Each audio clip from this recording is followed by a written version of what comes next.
Yo, welcome back to my channel. Don't forget to like, comment, subscribe, and all that good stuff. Okay, so I actually contemplated even recording this video. I started and then stopped and then started and then stopped, and you just like me that much when I was struggling disabled. You just like me that much that you didn't care if I didn't make it. You just like me that much that you regard the pain I'm feeling. You just like me that much when I was doing right with the family. You just like me that much that you love when I cry. You just like me that much that you didn't care I almost died. You just like me that much when I was homeless, baby. Why? You just like me that much. You just like me that much.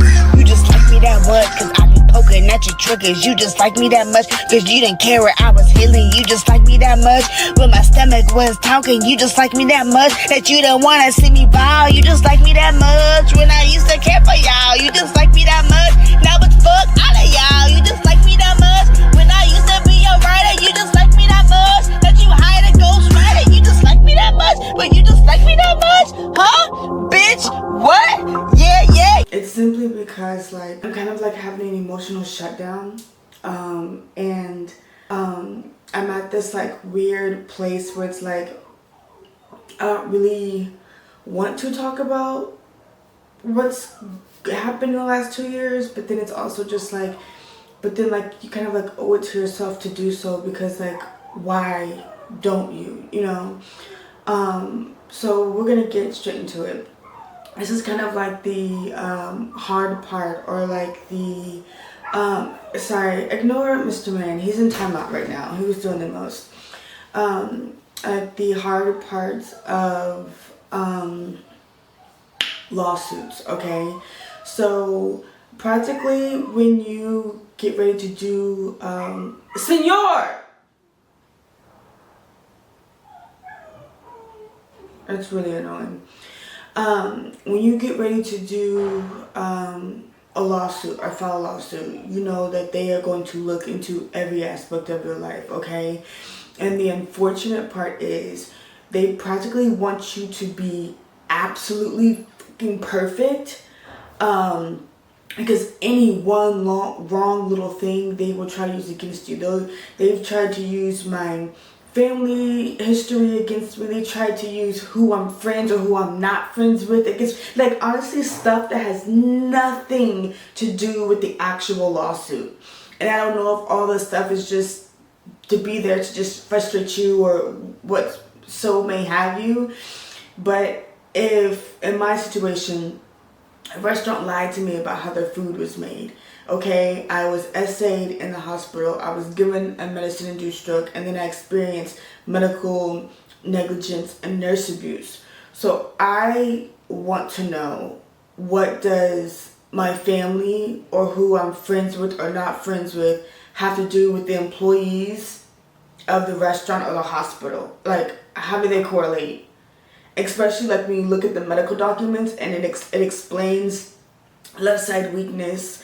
It explains, high risk for stroke. It explains all these issues that I'm having with my body, the medication that I was given, and just all this stuff, right? Yet somehow they're trying to distract from their employees and the people that they're representing, their employees, of being the issue or the cause, and trying to use my, like I said, family or who I'm friends with, or all this stuff against me, or even the fact that okay, I was arrested once over 10 years ago. Excuse me. So it's really just I think that it's unfair that you have to practically be perfect when you're going to file a lawsuit, because they will try to do everything they can to assassinate your character. There's been so many situations over the last 2 years where, I could tell they're trying to make me out to be the bad guy, make me out to be, this angry black woman, so have you. And for one, if I am upset or angry, I have the right to be. I'm in a wheelchair.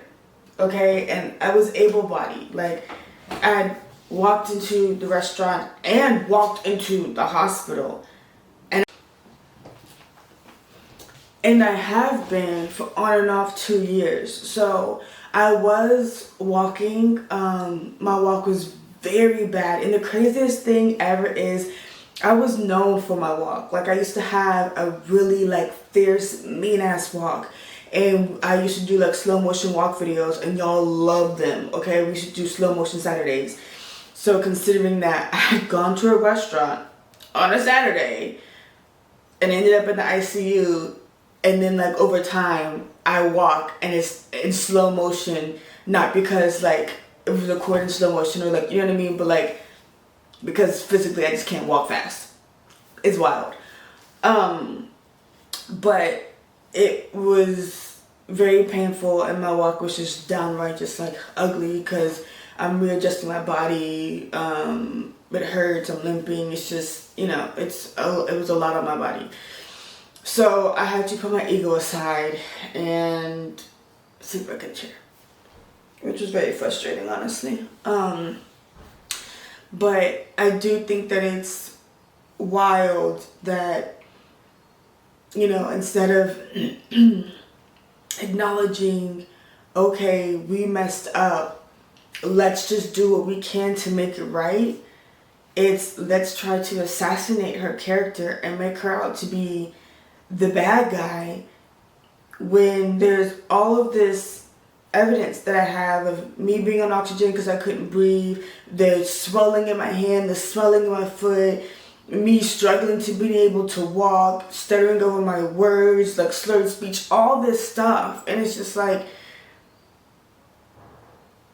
I don't know. I don't know. And it's like one of those, like, I know that like the goal is we're going to try to make this as annoying and frustrating as possible, so then that way, you know, the person would just drop it. Or in hopes of like when I got stuck up north, well, she's stuck up north and there's nothing that can be done to get her back to, you know, the area that she needs to be to get things done.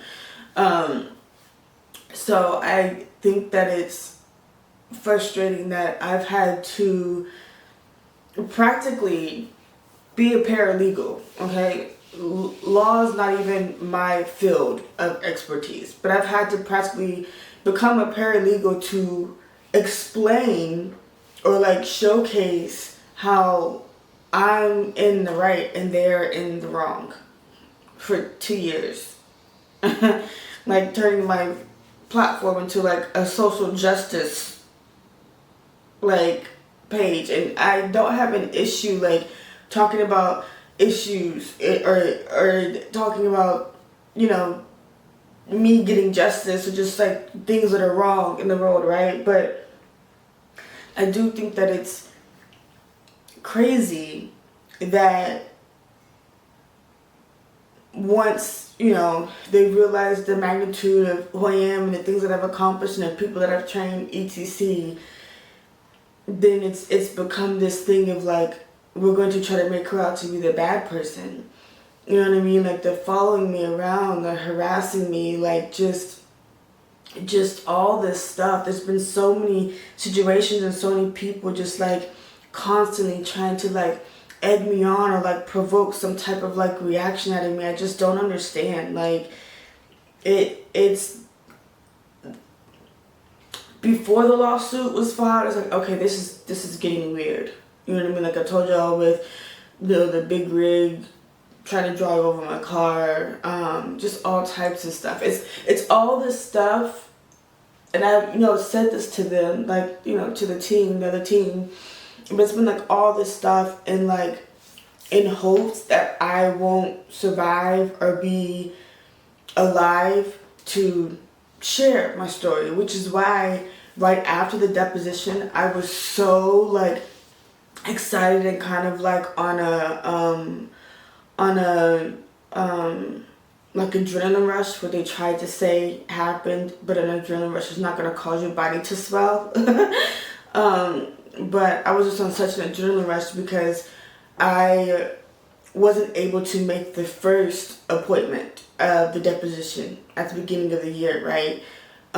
So I was nervous that I would never be able to get to tell my side of the story to these people. Now, granted, I know they watch my social media, and yes, I post all this stuff, you know what I mean? But I do think that there's also a difference when you can actually talk to the people themselves, you know what I mean, and share things that myself. And it was very emotional. There was even a point in time where I was explaining things and my body's shaking, you know what I mean, trauma response, nervous and just. Here's the thing, it's hard to depict a person's moral compass when they're representing people who have caused you so much harm and so much trauma. So you're explaining this, but you don't know if you're explaining it to a good person. You know what I mean? And if their team is going to go and speak to, the entities, the companies, because it's not just it's there's companies. So you don't know if they're going to go and explain to them we should just do the right thing because we have ruined this girl's life. You don't know that. So it's nerve-wracking going in and speaking to these people, then you're automatically on defense because you don't know how they're going to come at you. And then, like I said before, there was a photo of the man who essayed me. Not a photo of him, but a photo of somebody who looked very similar to him. And it was on the stand behind the lady who does the, I forget what they call it, telegraph or something, the typing thingy. And she had said something, and when I looked at her, I had saw it, and I said something to my team immediately. That photo looks just like, Jay Gilman, and that's the man who essayed me. He's the reason that there was an investigation open in the hospital while I was in the hospital, and that investigation opened by the hospital. That's the part. I'm gonna get back to this other part in a sec, but that's the part that also is crazy. That it's how does the hospital, because they're by law we have to report this. How does the hospital report it to the nursing board to the point where there's an investigation open while I'm in the hospital, but then tries to deny any liability for other things that have come about because there's an investigation open? Huh? Okay, so the photo. I see the photo of Jay a photo of something, of a person that looks like Jay Gilman, okay, resembles him. And I said something to my team, and then he says something to the lawyer of the of the hospital, and says, can we turn that photo? So she, asked for the photo to be turned, but when you do a deposition, it's also recorded. It's also video part, right? So the very first thing she did was turn to see if the video part was still recorded. So the thing for me that's crazy is part of the lawsuit is I'm suing y'all for gaslighting me. And then here we are in the deposition and y'all are gaslighting me. There was a photo of someone who looks like Jay Gilman, and then when the lawyer of the hospital pushed me in my wheelchair to the cafeteria area so I could warm up my food, when they opened up that area, because there were two kitchens, when they opened up the kitchen area, there was a man sitting at the table who looked just like Jay Gilman. So that's twice. My nails are gross, so don't look. Twice that there were images of Jay Gilman. And I tried my hardest to keep it together, but honestly, for a week, I struggled. I didn't say much of anything. I didn't record much of anything. I like went into like the deepest like depressive slump because it's like I don't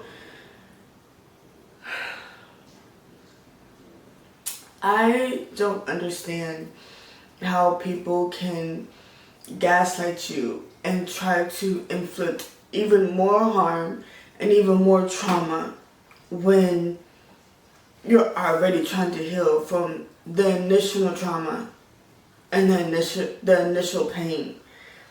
Like, you know, sometimes I do my best to try to like keep it together with my speech, but I was a great public speaker, and my speech now is all over the fucking place. Like a talk in fucking cursive, and it's frustrating to me. It's so frustrating to me. I don't know.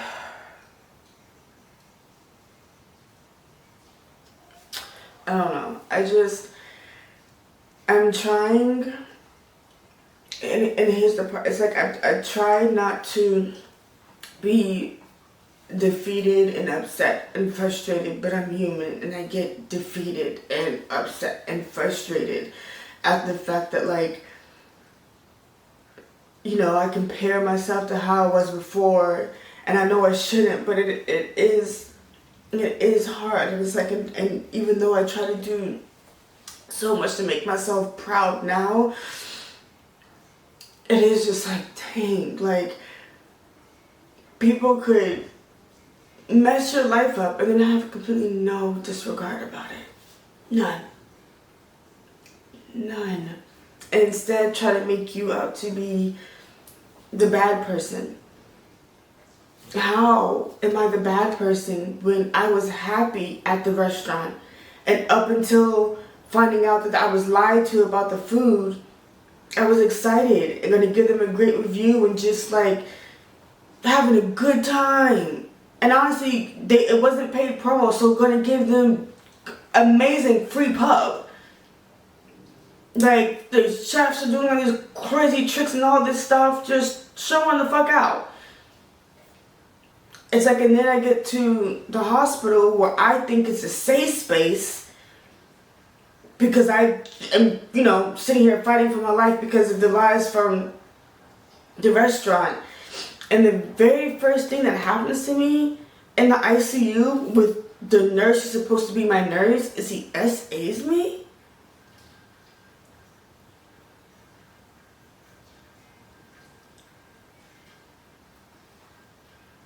And then I'm given a medicine-induced stroke, and they try to convince me that it's an adrenaline rush. Though I paid myself.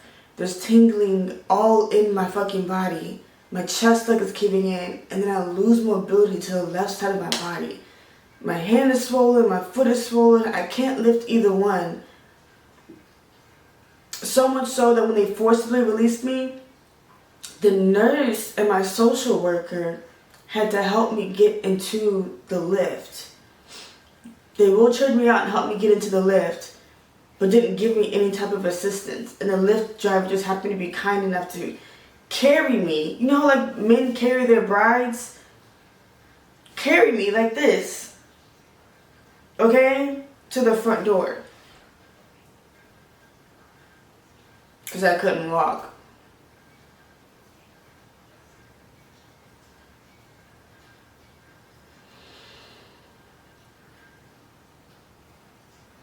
It is so sad and so traumatizing. And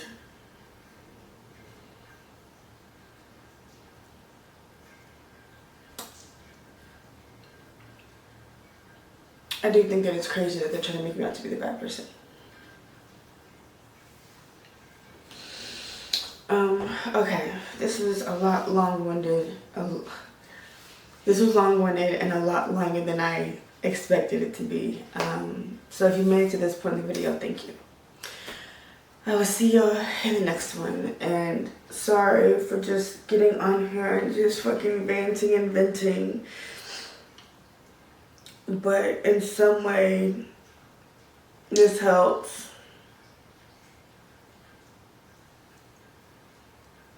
And it sucks because, like, even last night, I cried. I cried last night. I cried really hard the night before. And I've cried every week for 2 years.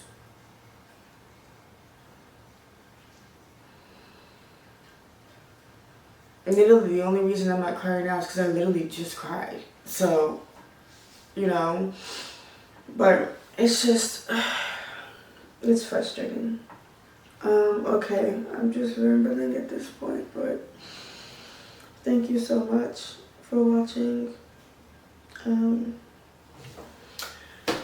Thank you for accepting my vulnerability, though I hate this, and I will see you on the next one.